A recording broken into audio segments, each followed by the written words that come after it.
Muy buenas, esto va a ser un intercambio con el señor Ricardo Schmidt. Una conversación donde irán surgiendo cuestiones filosóficas, espirituales. Mi comentario, pregunta, consulta, punto de vista para vos, Richard. El primero vendría a ser el siguiente. Veo que mucha gente no cree en Dios, te dice que no cree en Dios, nunca te va a hablar de Dios, pero cuando le decís, che, nunca en tu vida miraste para arriba y dijiste, por favor que tal cosa, por favor que no se me muera el perro, por favor que a mi madre no le pase nada, por favor que no sé qué. El otro día pensaba y dije, pero loco, hasta el más satánico en algún momento de, no sé, por ejemplo, te llaman por teléfono y te dicen, tu papá tuvo un accidente. Lo primero que haces es preocuparte y decir, por favor, que no haya pasado nada, por favor. ¿A quién se lo estás diciendo? ¿A quién se lo estás diciendo? Cuando la gente pide, por favor, que no, por favor, uy, por favor, que se me dé esto, ¿a quién se lo está pidiendo? Se lo estás pidiendo a Dios, querido, no se lo estás pidiendo a otro. Entonces mi pregunta es, ¿esto es como un acto natural? No me gusta la palabra natural, pero bueno, a uno podemos fometear. No, es programación. Todo el mundo, hasta el más antidios, miró algún día para arriba y dijo, por favor que no se dé esto, o que se dé esto, o que no sé qué. Entonces, todo el mundo cree en Dios. Richard, ¿qué tenés para decir de esto? ¿Qué tal, Andrés Eñe? Te agradezco la invitación a participar de tu producción, de tu trabajo, lo que estás haciendo para tu canal, Andrés Eñe. Me parece espectacular, lo digo principalmente porque me estás entrevistando a mí, entonces avalo y aplaudo. Eso es una broma de alto ego. Y voy directamente a tu pregunta, que no es tanto pregunta como reflexión, ¿no? Estás compartiendo, estás solicitando, pidiendo mi opinión con respecto a una reflexión que estás haciendo. Y te digo esto, es una reflexión que cuando yo la hice, porque bueno, ahí ya con eso te estoy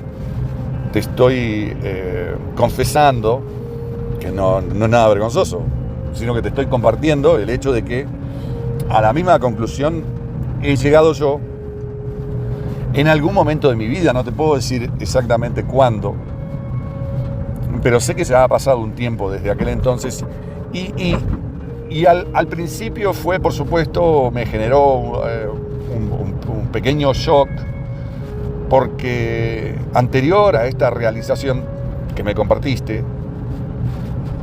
yo tenía una noción de que creer en Dios tenía alguna virtud, necesitaba de alguna virtud humana.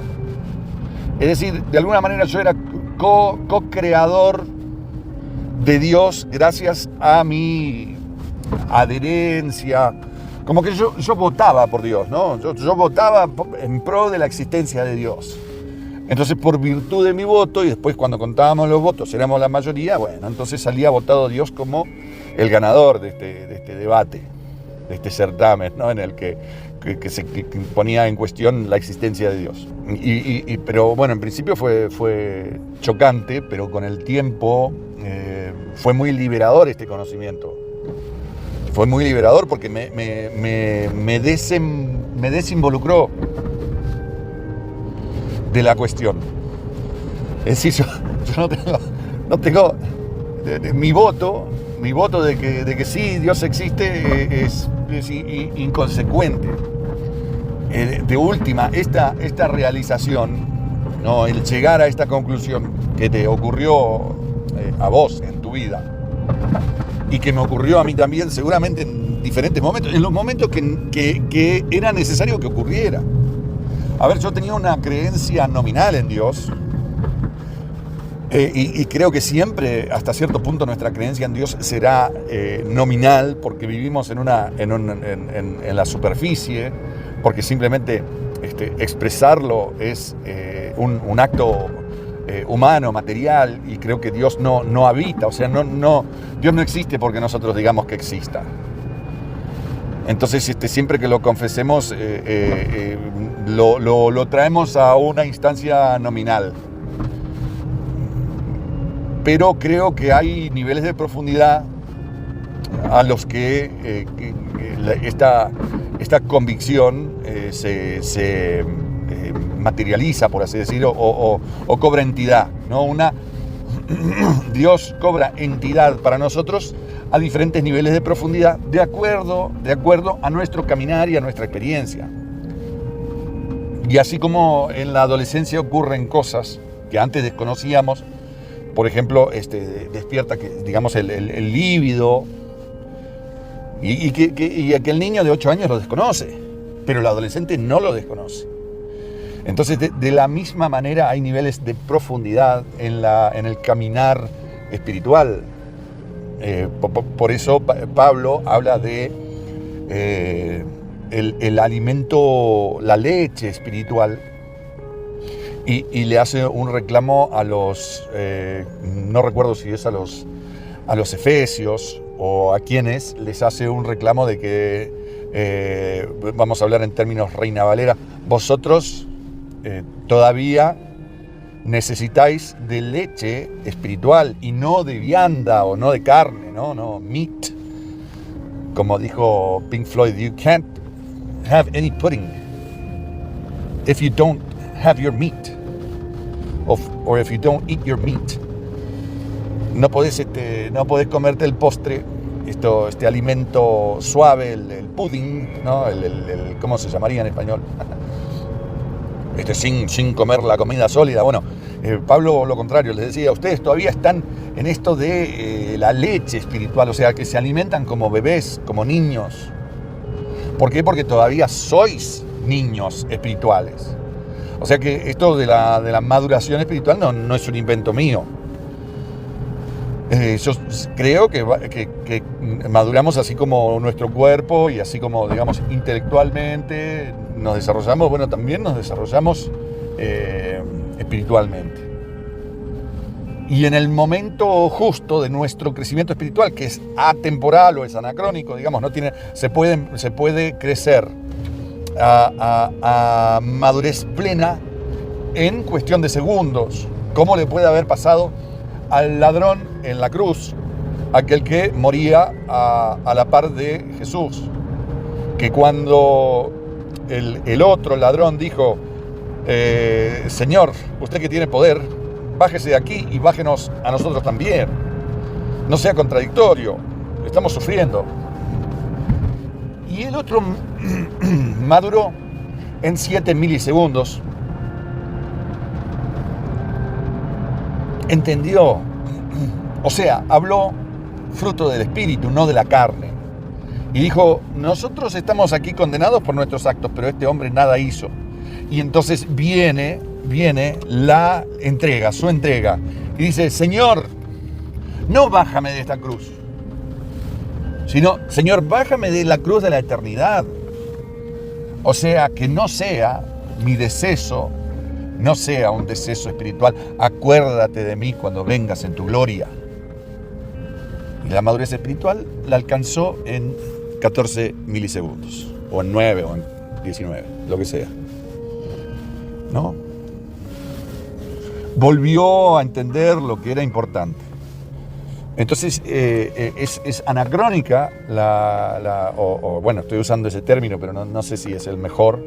Es atemporal nuestro proceso de maduración, no como el cuerpo, que requiere de tiempo. Uno no puede por virtud encanecer, ¿no? No puede provocarse canas, aunque sí la experiencia puede contribuir pero las canas vienen a partir de una experiencia, sea individual o sea colectiva, o sea cuestiones internas o cuestiones externas, pero son producto de la experiencia, y esas implican tiempo. Podemos hacer una línea de tiempo para ver cómo vamos madurando físicamente. O sea, pero entonces parte de ese proceso de una maduración lenta es en algún momento llegar a la realización de que Dios no es una preferencia, y de que el ejemplo tuyo es clarísimo, y gracias por evocar a la imagen del Padre, ¿no? De te llaman por teléfono y a tu papá le pasó algo. Sé que tenés a tu papá por ahí y yo ya no tengo el mío, pero me puedo situar, creo que todos nos podemos situar en ese escenario que vos proponés. Pero es clarísima la imagen que ponés cuando decís, ¿no le ocurrió a nadie que, por ejemplo, lo llamaran por teléfono y le dijeran, a tu papá le pasó algo? Y que se encuentran, se pillan a sí mismos, elevando la mirada al cielo diciendo, no, por favor, no, por favor. Pero ¿y a quién le están pidiendo? Esa es la pregunta que hiciste. Pero, o sea, es de una claridad diáfana el ejemplo tuyo. Y sin embargo, tan difícil de ver si no enfocamos así. Por eso, este testimonio que compartiste y que yo en su momento he compartido públicamente, me parece grandemente poderoso. Porque hace falta apuntarlo, porque a veces se nos pasa. Y a veces requiere de ese momento, de ese cadalso, como el ladrón en la cruz, de que bueno, pues ya es el último aliento. Hermano, nos estamos muriendo acá. Acuérdate, Señor, cuando vengas en tu gloria. Entonces, volvemos en sí, en momentos cumbre, en momentos extremos. Y ojalá en momentos también no tan terminales. No tan terminales. No cuando te dicen, usted tiene cáncer terminal. Ojalá lleguemos a esto, porque entonces empezamos ojalá lleguemos a esto antes de una condena terminal, de un momento climático, de un momento cumbre. Ojalá maduremos espiritualmente para participar del conocimiento y la certeza de que Dios está allí, porque entonces nosotros empezamos a intercambiar con Dios con mucho más... con una fe mucho mejor fundada. No es que, como dice Dios, aprieta pero no ahorca. O sea, teníamos, por así decir, un Dios muy inmaduro, habíamos formado a un Dios muy inmaduro, y de repente dejamos de ser los dueños, los gestores de ese Dios diminuto, y empezamos a compartir, a intercambiar con un Dios plenamente, netamente universal. Entonces todo este discurso del ateo cobra las dimensiones que nosotros teníamos anteriores.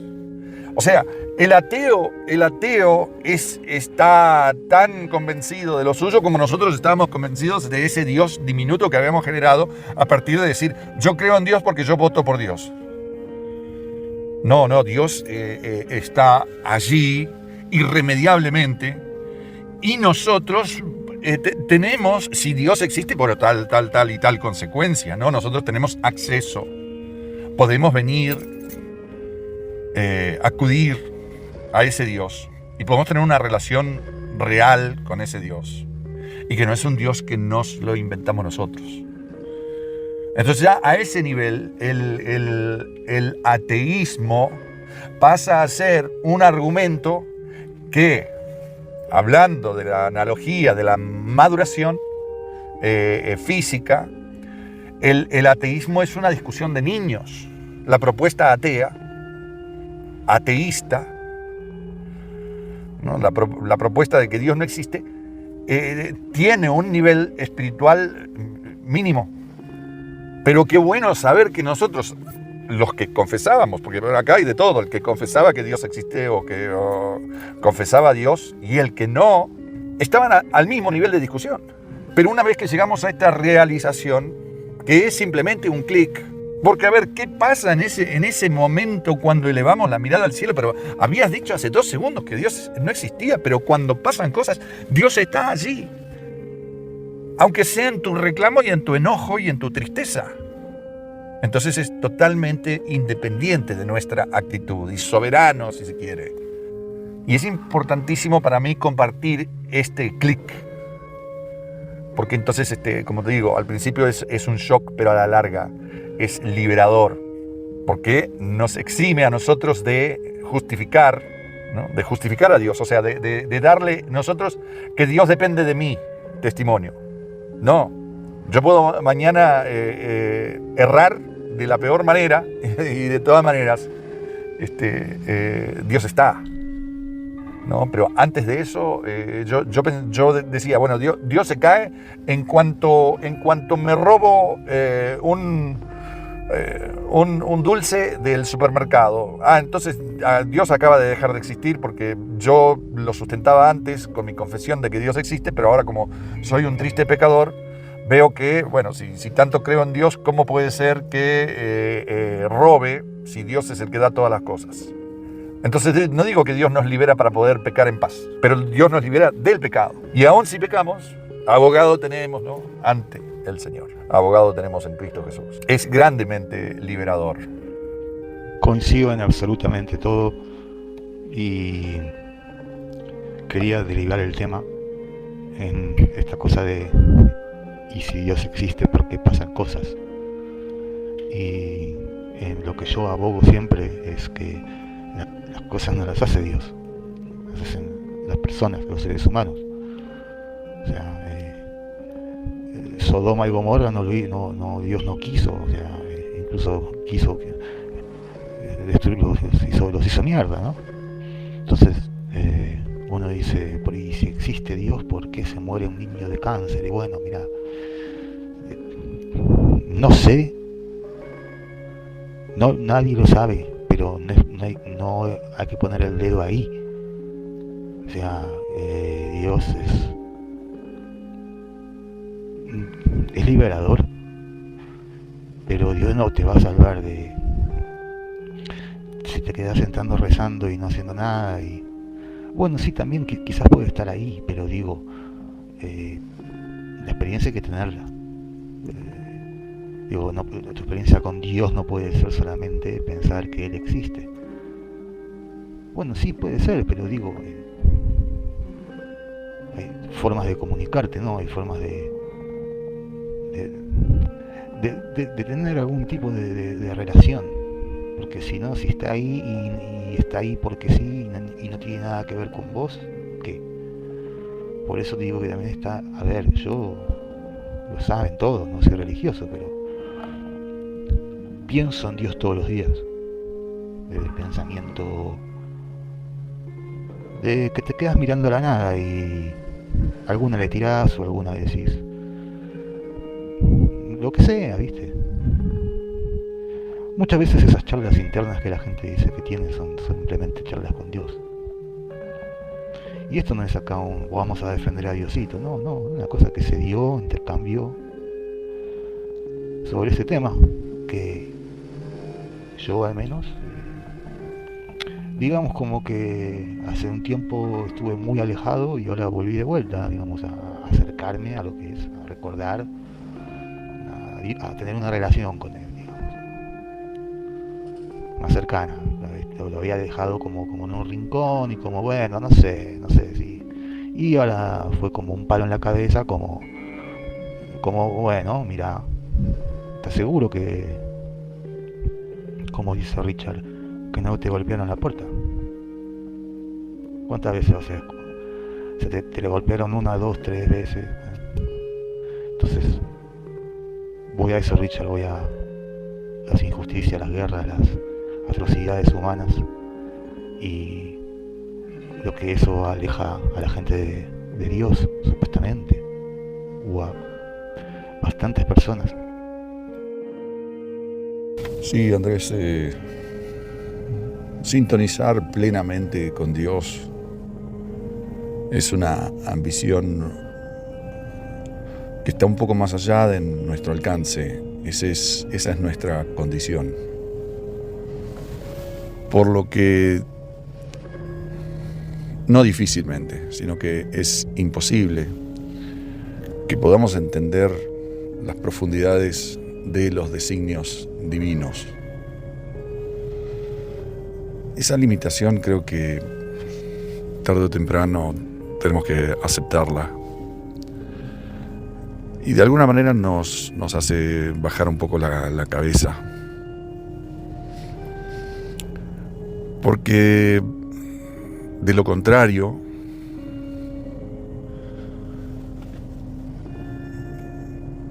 somos muy capaces, los seres humanos somos muy poderosos. Basta con echar un ojo a la creación del hombre, por así decir, este artificio, ¿no?, en el que vivimos. Las urbanizaciones, la obra del hombre en general. Podemos pensar en algún Titanic por ahí o cualquier buque de grandes dimensiones y cualquier emprendimiento a gran escala. El túnel, por ejemplo, que se ha hecho por debajo del canal no estoy tan seguro cómo se llama el canal, que ese cuerpo de agua que divide Inglaterra de Francia. Y el hombre es capaz de hacer un túnel por debajo de esa inmensidad, de ese mar. O sea, conoce sus profundidades de punta a punta, de lado a lado, conoce las profundidades de ese mar, ¿no?, enorme. Puentes, edificios, este que hay en Dubái, muy alto, muy alto. Creo que pasa los 200, 300 metros. Cambia mucho el clima de un piso, del piso de abajo al de más arriba.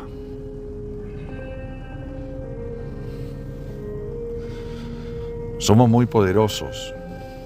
Las cosas que hemos creado, la tecnología, estos teléfonos que hoy un poco encabezan o están son la tecnología que mejor está conectando, con la que el ser humano está más en contacto en este momento. Son estos teléfonos con todas sus cualidades, ¿no?, y con todas sus capacidades, como máquina fotográfica, máquina de filmar, brújula, sistema de navegación, bancos de datos, plataformas de comunicación, email, las redes sociales. Somos muy poderosos. Y Dios nos creó así. Por eso creo que tocabas un punto muy importante. Hay cosas que son nuestra creación, son consecuencia de nosotros mismos.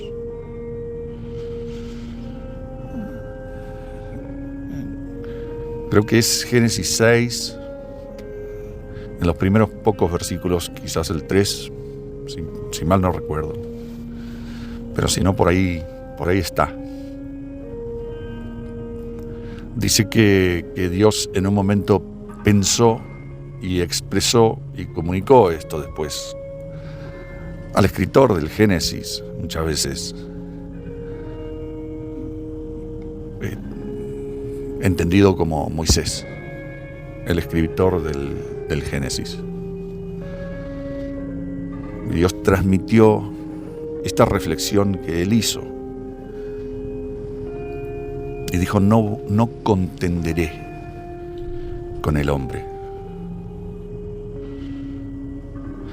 Y en ese momento le redujo, que ya había reducido cuando el hombre pecó.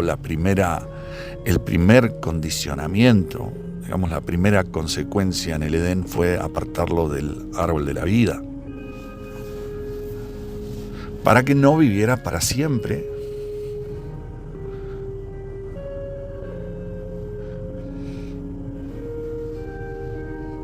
Porque el hombre poderoso en el plano universal ahora de alguna manera dejaba de estar en sintonía con Dios y tenía ahora contienda con Dios a partir de la desobediencia inicial. Y allí le quitó la vida eterna en la tierra. Pero después en Génesis 6:3, si no me equivoco 3,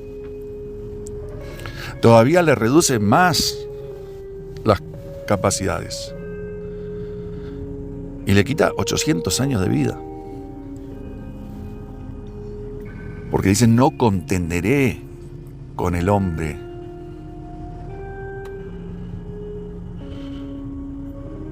Y después, cuando el hombre está creando estas grandes estructuras, o por lo menos una gran estructura, quizás la primera gran infraestructura, vuelve Dios a intervenir en la Torre de Babel y dicen, pero que no hablen la misma lengua, y los dividió en clanes lingüísticos. Espero que haya preservado Dios allí a las familias, que por lo menos marido y mujer, padres e hijos se entendieran. Pero aquí se levantaron a hacer su día de trabajo 2 compañeros de trabajo, y cuando se encontraron para seguir adelante con el proyecto se dieron cuenta que no podían comunicarse entre sí.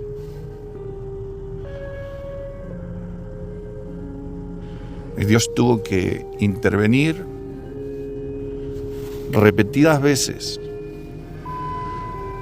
para, digamos, mitigar o moderar el potencial del hombre. Porque con lo enormemente poderosos que somos, como demuestran los textos, lo recogido en Génesis 6, donde Dios sentencia la destrucción total del mundo por agua, el diluvio,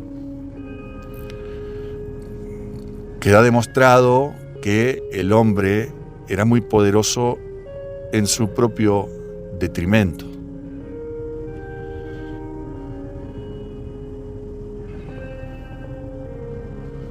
Y se agenció su propia destrucción.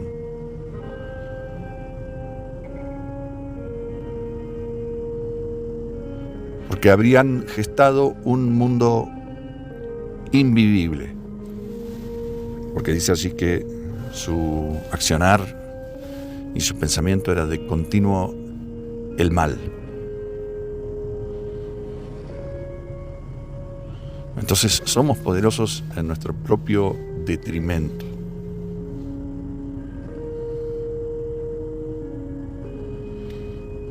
¿Lo dije bien? Detrimento.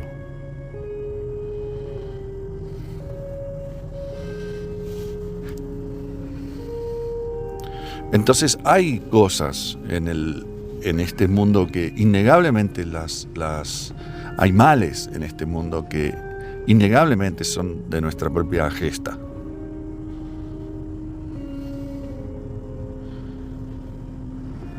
Y cuando Dios organizó al pueblo que Él puso simplemente por modelo, por mostrar,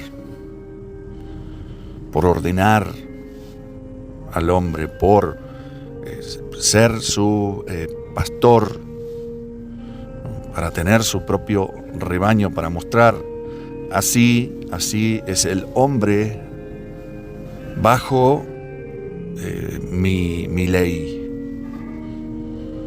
Este es el hombre bajo mi ley.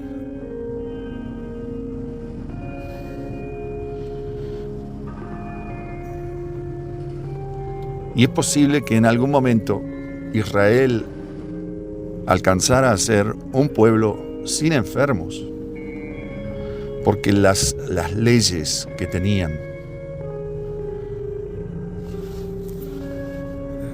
terminaban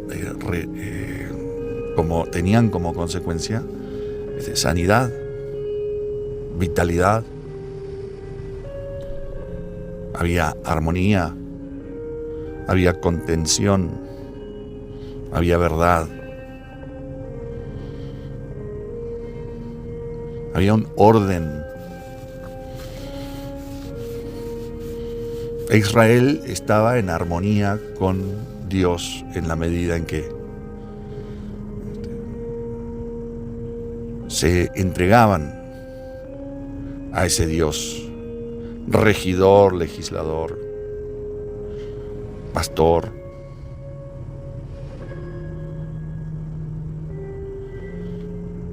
Entonces, teniendo a Dios, nosotros los seres, pero quizás lleva algunas generaciones de tener a Dios, estar aferrados, tomados de la mano de Dios.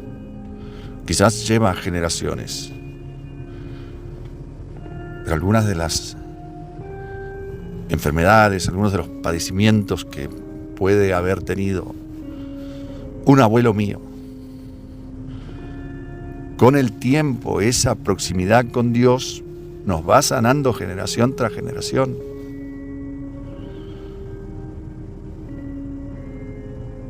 Y Dios mismo en su ley habla de la consecuencia del pecado y la limita a 3 y 4 generaciones.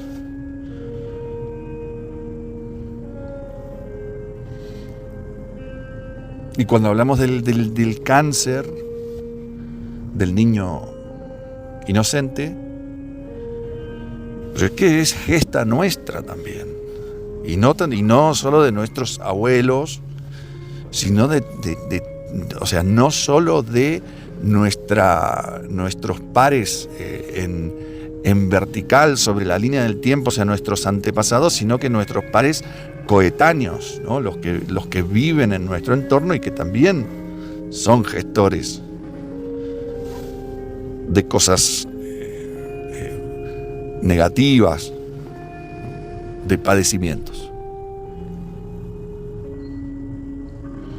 Y si es fruto ese padecimiento de ese niño inocente de ciertas intervenciones por parte de los hombres del guardapolvo que se lo llevan rápido y les inyectan cosas en los brazos, ¿será ese el origen de ese particular cáncer? ¿Será la mala alimentación de la madre o de la abuela o de la...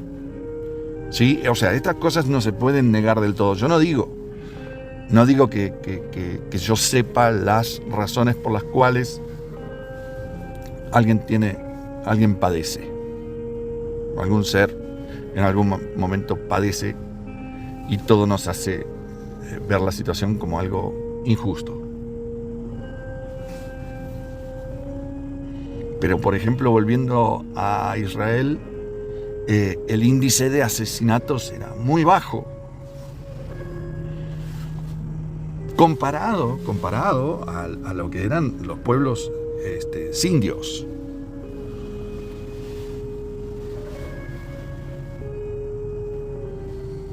Los robos eran muy pocos.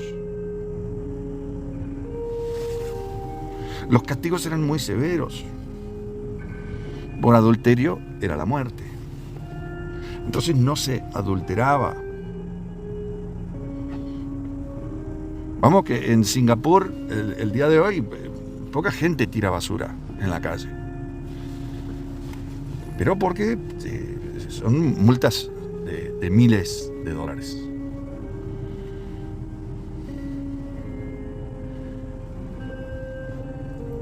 Pero las leyes implementadas tienen un efecto, ¿no?, notable después, especialmente a la larga, muy notable. Entonces vivimos en el mundo caótico que nosotros también gestamos. O sea, esta humanidad gestó, así como se construyó la Torre Eiffel y como se construyó el Taj Mahal y el Vaticano, y como se construyen, se ensamblan los aviones 747, Boeing 747, los transatlánticos. También hemos gestado un universo ideológico, filosófico que permite que vivamos en una tibieza, en una falta de coherencia con todo. Porque ahora da lo mismo que si un día me levanto y soy hombre y al día siguiente me levanto y soy mujer, y si quiero volver a ser hombre puedo volver en cualquier momento y nadie me puede decir nada.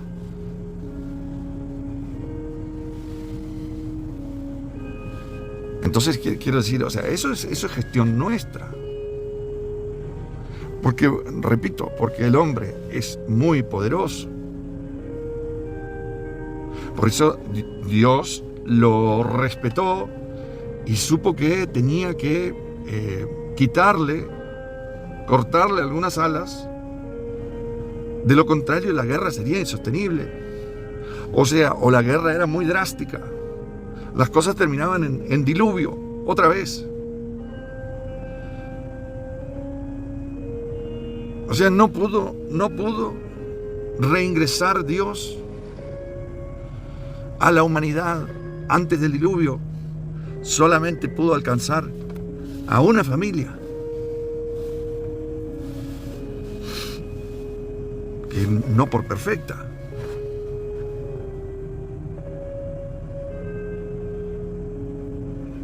Pero solo pudo alcanzar a Noé.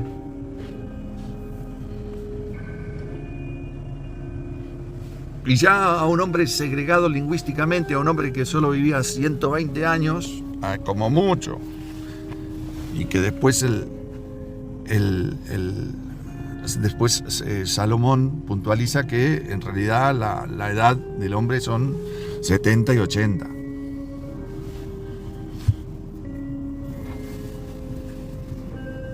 Que es el patrón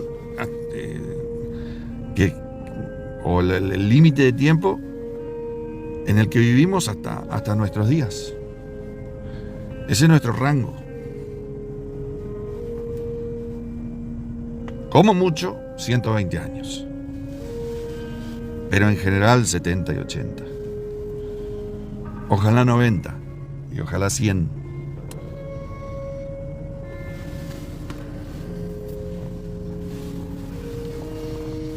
Y con ese hombre menoscabado, por así decir, Dios lo pudo salvar, como cuando nosotros queremos rescatar un Rottweiler que se ha caído a un pozo, pero no podemos tenderle la mano si nos la va a despedazar, porque está asustado, porque está envalentonado, porque quiere salir por sus propios medios, porque todo sabe que está en un pozo y cualquier cosa que se le acerque es una amenaza.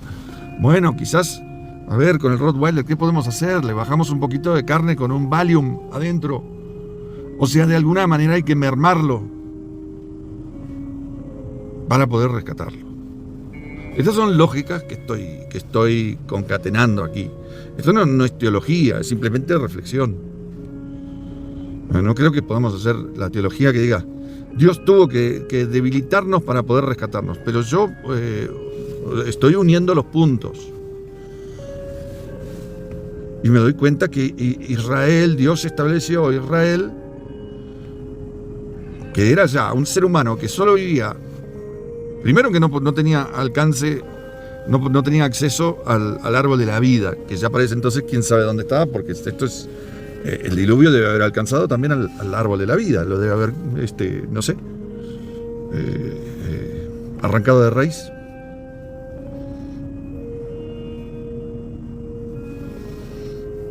No tenía acceso al árbol de vida. Vivía como mucho 120 años. Vivía segregado de sus pares. Habían múltiples naciones en esa época y de todas esas, solo una fue escogida.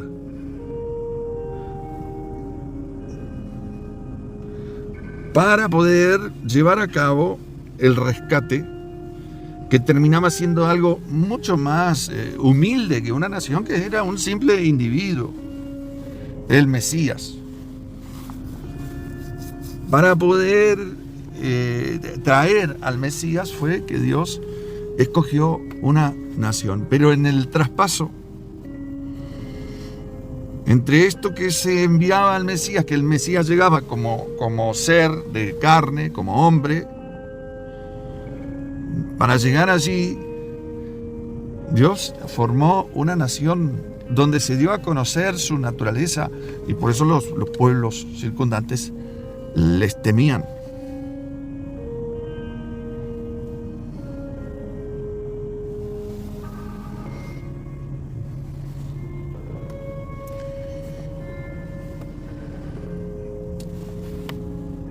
Entonces, esto de las injusticias, de las calamidades, van a seguir sucediendo siempre, en la medida en que no recibamos y no aceptemos y no abramos el corazón a estos llamados a los que hiciste referencia. Porque ya nosotros vivimos en otra época, ¿no? Yo estuve citando todo Antiguo Testamento, pero nosotros ya vivimos en otra época, en otra realidad. Y hoy ya esa nación física no existe, y lo que existe es los hijos de Dios que son convocados por su espíritu literal, tangible, no por proxy de nación, de sacrificios de animales y así, de que, a ver, por simbología, sino directamente Dios habita en el ser, en nosotros.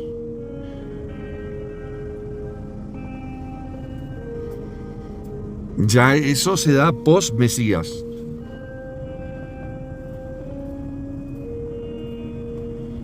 Entonces ahora, equipados con el Espíritu Santo, nos volvemos a alinear con Dios y somos nación análogamente similar al mejor Israel, ¿no? Al Israel de David, al Israel de los primeros años de Salomón.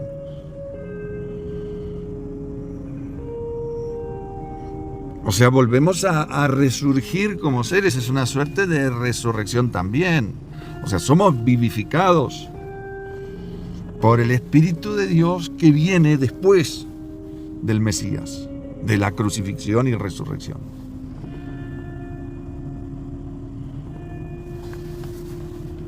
Y ese Espíritu es gestor de paz, que se materializa también.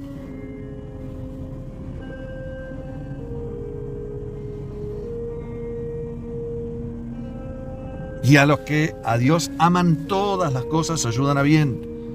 O sea, aún las cosas que nos parecen calamidades y aún las cosas que nos parecen atroces. Y quienes tienen el Espíritu de Dios, finalmente, encuentran cómo eso armoniza. Encuentran el sentido. Y son gestores, son embajadores de paz, cada uno.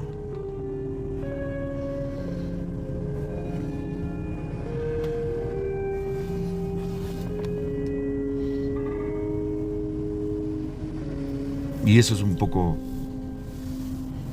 lo que puedo comentar en torno a las atrocidades, a las injusticias que ocurren en este mundo, y por otro lado también al llamado al que hiciste referencia, que es importante señalar que exactamente es esa voz que sentimos que nos está llamando. Es importante que demos testimonio, quienes hemos abierto la puerta, demos testimonio de que sí, efectivamente, ese es el Espíritu que nos está llamando. Es el Espíritu de Dios. Sí, mira, ha entrado en mí. ¿De qué manera? Simplemente abrí la puerta, eso estaba pujante. Eso venía hacia mí. Y el otro punto que comentabas, que era la relación con Dios, o sea que, a ver, ¿cuál puede ser la ganancia de simplemente decir yo creo en Dios. Porque, qué interesante, yo sé, Andrés, que tu recorrido por las Escrituras quizás no sea el más prolijo, pero por lo cual es aún más llamativo que hayas dicho prácticamente las mismas palabras que perdón, ahora se me traspapeló quién dijo esto, pero esto viene en el Nuevo Testamento. No recuerdo en este momento si lo dijo, pero alguno de los apóstoles, me parece que me parece que no es de los evangelios, que hace la reflexión y dice, pero ¿temes a Dios? ¿Crees en Dios? Pues ¿cuál es tu mérito? Los demonios creen en Dios y tiemblan. O sea que eso no tiene mayor consecuencia. La simple admisión de que Dios existe.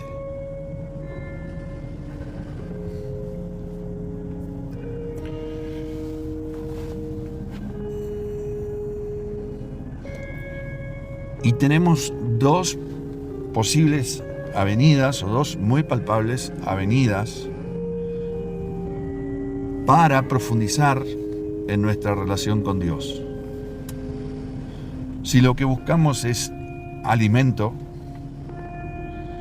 entonces tenemos pasivamente, digamos, sin tener que hacer grandes esfuerzos, sin salir a tener una experiencia humana, real, de movilidad, sino para la reflexión interna, para fortalecernos por dentro. Tenemos dos grandes maestros. Uno es la creación de Dios. Pero por supuesto que esto es muy amplio, ¿no? Podríamos reflexionar sobre los pulpos, que son creación de Dios. Pero quiero decir que la naturaleza tiene sabiduría en sí. Volver a la naturaleza, estar en la naturaleza, conocer la naturaleza. No hacernos consumir por la naturaleza, no tirarnos a un nido de arañas porque son naturales. No hacernos picar por una serpiente porque es la naturaleza, la quiero conocer, sino tener un intercambio con la naturaleza saludable. Es un gran disparador, pues es un buen nexo que podemos empezar a fortalecer con Dios. Y segundo, y aún más a la mano de nosotros que estamos el día de hoy, aquí, la palabra de Dios. La palabra registrada, o sea, conocer nuestros orígenes, ¿no? En el Génesis, conocer nuestra historia, conocer nuestra experiencia, conocer cómo es que Dios interactúa con nosotros, quién es Dios, qué es loco, cuáles son sus pensamientos, sus principios, cómo ordenó las cosas. Bueno, todo eso viene en su palabra.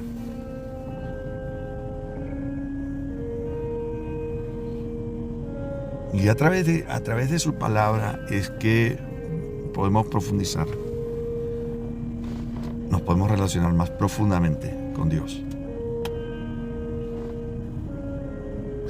Pero no es por virtud de uno. Leí 5 capítulos. Ahora leí todos los libros del Antiguo Testamento. Ya me leí 2 veces los 4 evangelios.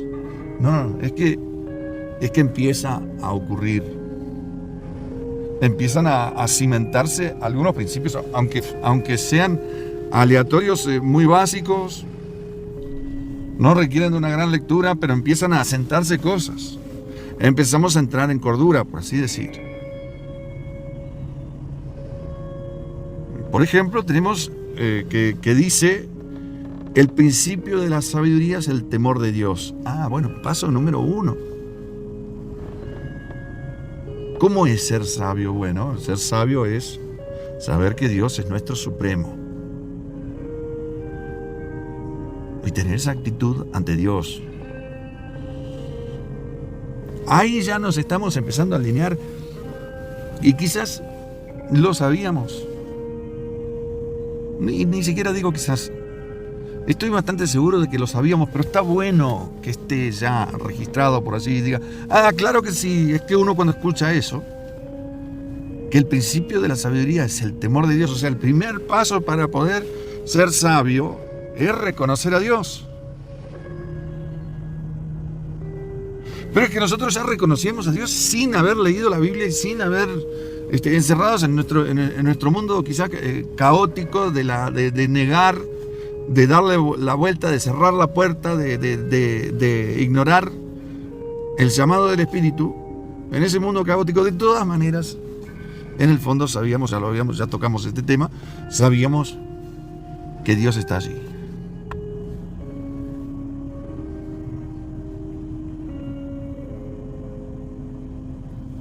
Pero actuamos como si no estuviera. Y no haríamos eso ni siquiera con un león. No negaríamos, si estuviéramos compartiendo la jaula con un león, no negaríamos su existencia. No nos daríamos el tupé, no tendríamos el tupé de negar la existencia del león. Pero tenemos el tupé de negar la existencia de Dios, aún en su presencia. Por eso, como que de la misma manera que ser sabio en una jaula con un león es por lo menos tener una noción de que está y dónde. ¿No? Porque... O quizás para saber que necesito tomar más distancia y que necesito quizás abrir la puerta de la jaula y pararme afuera. Pero sí es muy básico. Entonces el principio de la sabiduría, en ese caso, es reconocer que el león es mi superior físico. Es un temor, ¿no? El principio de la sabiduría allí es el temor del león. Yo le debo tener miedo para estar a salvo. No, estoy hablando de un león feroz, no de un león bonachón, de esos que crecen en jaulas. Estoy hablando de un león feroz. Es sabio tenerle miedo. Bueno, el temor de Dios aquí, al que alude Salomón, el principio de la sabiduría es el temor de Dios, no es un temor de salir corriendo, pero sí que es ese reconocimiento, ese no ignorar al león, ¿no? De decir, sí, los leones existen, sí, no, pero a ver, está ahí. El temor de Dios, ¿no? Si Dios está ahí, entonces yo estoy aquí. Aquí en otro nivel. Dios es mi supremo. Me debo a Dios.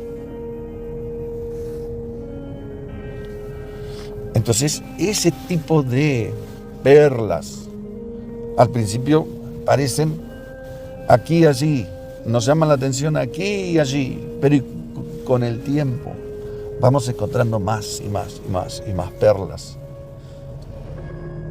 en las Sagradas Escrituras. Y nos vamos enderezando, nos vamos fortaleciendo. Y eso es, digamos, puntapié de tener una relación con Dios. Y una vez esto, digamos, este apercibimiento, ¿no? esta conciencia desarrollada, hay algo que también cultiva la relación con Dios y es el compartir con los demás nuestra experiencia, nuestros aprendizajes. No necesariamente en forma de debate, sino en forma amigable, en forma cortés, en forma amorosa, con el tono de nuestros maestros, modelos, Jesús en primera instancia, pero también sus apóstoles. Y con ese mismo espíritu nos acercamos a los demás. Y ese intercambio con los demás es una experiencia también. Como dijo Jesús, si a uno de estos, los más pequeños, lo hicieres, a mí lo hiciste. Es decir, que nos relacionamos con Dios cuando nos relacionamos con el otro. Embebidos, digamos, del Espíritu. El Espíritu que llamó a la puerta y entró.